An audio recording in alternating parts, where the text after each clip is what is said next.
All right, so here's the deal, okay? This area, hang on, let me move just a little bit, hang on.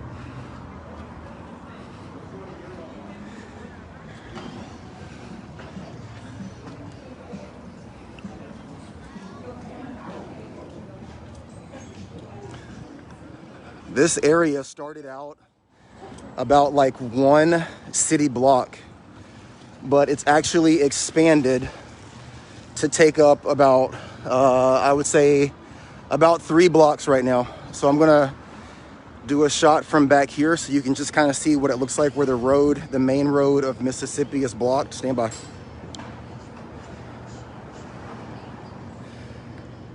So this is an intersection, okay? And this is a functioning intersection. There's a business right there. And the crazy thing about Portland is that the people that are in this restaurant, they're literally 70 feet away, 75 feet away from this situation that's over here.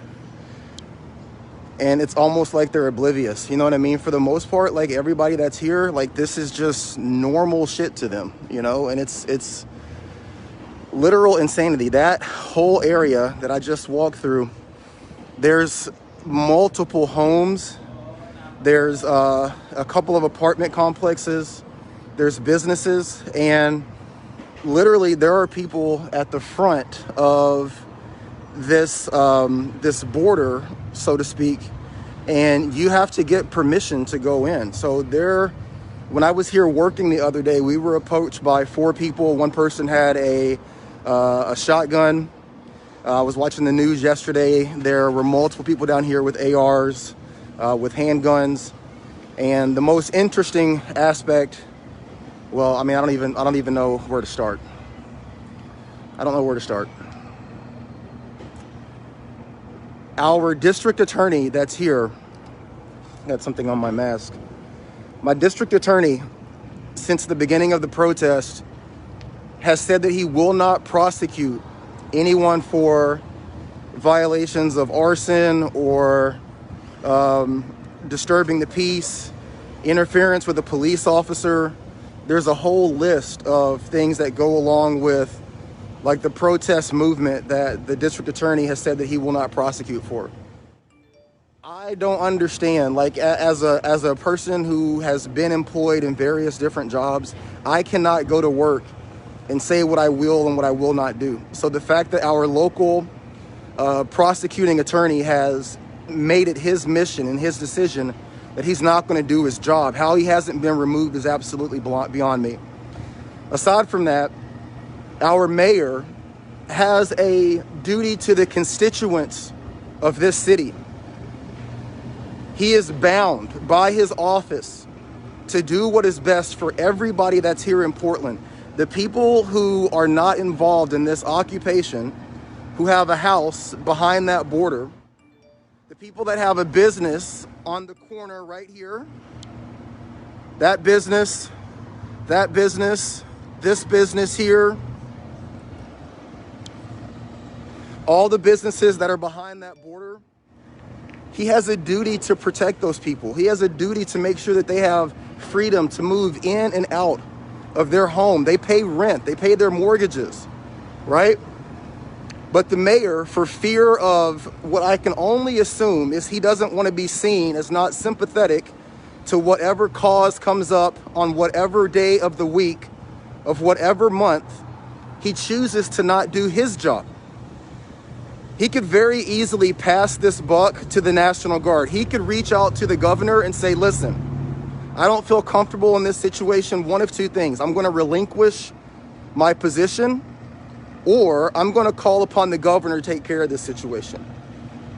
But like a squirrel who stops in the middle of the street, he continually finds himself in a position of inaction, refusing to simply just do his job. Listen, I've run businesses.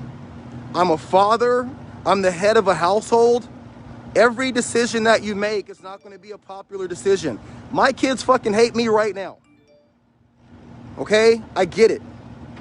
Everybody wants to be liked, but you can't be liked and do what's right, especially right now in a time where everybody's hurting. Everybody's in some sort of financial trouble. Everybody's in some sort of pain. Everybody's dealing with some sort of strife. I get it. Okay, but he had a great opportunity. They just had an election last month. He could have very easily bowed out if he didn't want to do his job. He chose to run again. He chose to take this position.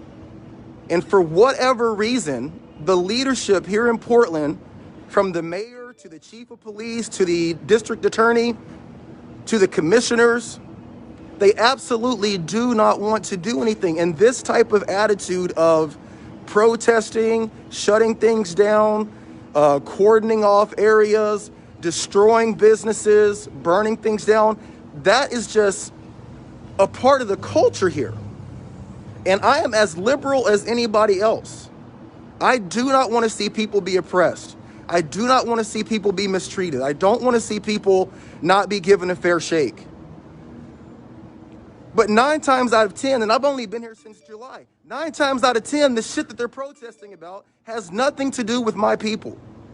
It has nothing to do with my people's oppression. It has nothing to do with something that a general person would look at and say, okay, I get that, I understand. It's just destruction at this point. We have businesses downtown that are in one of two conditions. They're either boarded up for fear of being broken into and destroyed, or they're running for the hills. And I don't know everything. I'm not the smartest person, okay? But just from a general standpoint, I can't see how that is good for the city. In the last 2 months, this city has decriminalized heroin, has decriminalized methamphetamine. There's companies, there's people that did not receive any of the PPP loans, that did not receive any of the CARES Act funds. And our commissioners have diverted $2 million from the CARES Act into $500 gift cards for the fucking homeless. What is the breaking point for the taxpayers and the citizens of this area?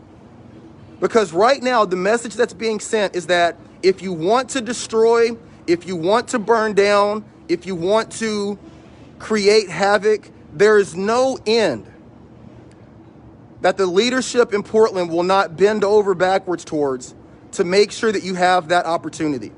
However, if you are a law-abiding, tax-paying, contributing citizen, there is no end to the lengths that they will go to harass you, to disenfranchise you, and to almost go out of their way to tell you that they do not want you to be a part of Portland. I've been trying to get my concealed carry license since August.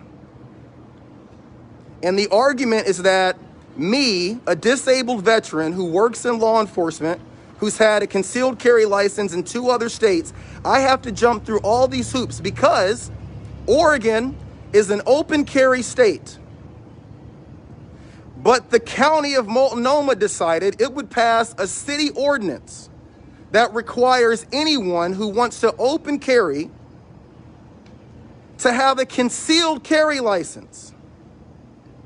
So in order for me to exercise my Second Amendment right, in order for me to exercise the right granted to me as a citizen of the state of Oregon, Multnomah County passed an ordinance that said you have to have a concealed carry license. Well, guess where you have to get your concealed carry license at? The fucking sheriff's department, where they've had protests for the past 170 something days. So based on the fact that there's protests, based on the fact that there's COVID, my concealed carry license has been in the key sitting there since August. So I have reached out to the district attorney, I've reached out to the mayor, I've reached out to the sheriff, I've reached out to the chief of police, and I said simply, listen, I understand your situation, I understand you're backed up, but what I've seen since I've moved here, I've seen the mayor write a list of 10 to 15 things that he was immediately going to divert funding towards, that he was going to take off the books in reaction to the George Floyd situation. I've seen the district attorney come out and say what he would not prosecute. He wouldn't prosecute arson. He wouldn't prosecute interference with a police officer. He wouldn't prosecute for civil disobedience, right? So I simply reached out to all of those entities, including the commissioners, and I said, write me an email that says if I am stopped in my vehicle and I have a weapon on me, I will not be prosecuted. They refuse to do that. I'm trying to follow the law, and at every single step, I've been shut down. Meanwhile, the people that are over here 40 feet to my right are able to carry long rifles, handguns, and block off 4 blocks of city street. Make that make sense to me. At the same time, heroin's decriminalized, methamphetamine's decriminalized. Hell, I'm gonna show you guys something. Let me show you something. Watch this. This sidewalk, right? Anything that is on, you see all these squares? Everything is in squares. Anything that's on the square closest to the street is considered public property. So if your business, like this, right? If that's your business, right there, if that's your business, you have 0 rights to that square. That's this person's business. That last square right there, that is public property. So if a homeless person decides to set up their home right there, they can live there as long as they want. They can tap into the power. They can do whatever they want. There's nothing that you can do. Now, keep in mind what I just showed you. This square right here, this curb right here. If you park at that fucking curb and you don't pay after an hour or an hour and a half, they will ticket you $85.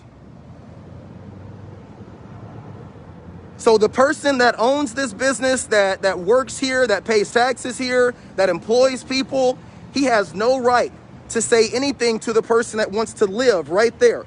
You can live right there, but if you park right there, if you park right there, longer than the allotted time, they will come by and they will give you a fucking $85 ticket.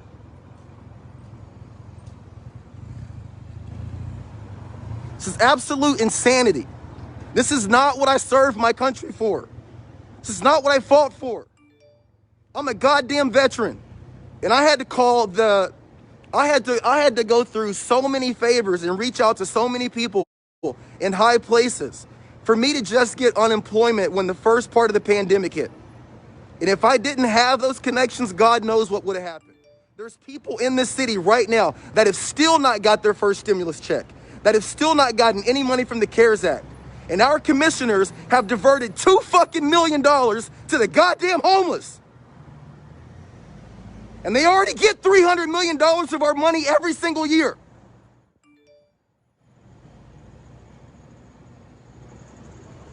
They've shut down businesses. They're not allowing the goddamn gyms to be open. But I just walked through and you just saw 100 people hanging out at a fucking bonfire.